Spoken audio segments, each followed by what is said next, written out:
Лидерите од Западниот Балкан ќе мора да испорачаат поголема кредибилност во имплементацијата на владењето на правото, борбата против корупцијата, економијата и обезбедување на добро функционирање на демократските институции и јавната администрација, но и усогласување на надворешната политика, предвидува Европската комисија во нацрт верзијата на методологијата до која дојде Телма.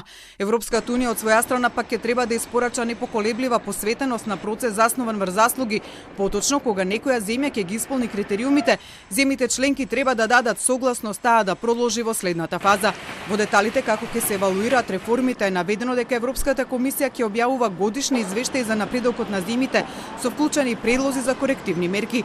Предвидено е и земјите членки да вршат мониторинг на земјите со своји експерти, но и преку директна вклученост во годишните извештаи и преку секторска експертиза.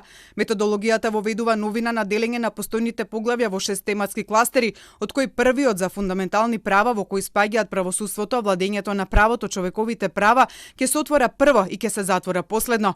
Новина е што кластерите нема да се отвараат доколку сите поглавја кои се вклучени во него не ги исполниле зададените одредници. Методологијата предвидува и награди и казни за земјите во зависност од сработеното во реформите.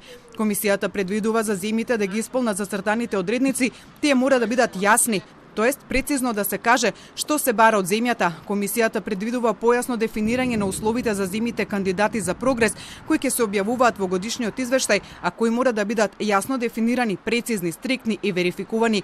Предвидено е суспендирање на преговорите доколку се утврди дека нема напредок или има назадување во реформите. Ваква одлука може да донесе комисијата, која мора да биде објавена во годишниот извештај. Во сериозни случаи комисијата може да даде свој предлог за запирање или на уредно мотивирано барање од земја членка, за да се обезбеди брз одговор на дадена ситуација преку симплифицирање на процедурите, за што ќе одлучува Советот со мнозинство. За постигнат напредок пак земјите ќе се наградуваат со финансии и со забрзана интеграција во поглавјата.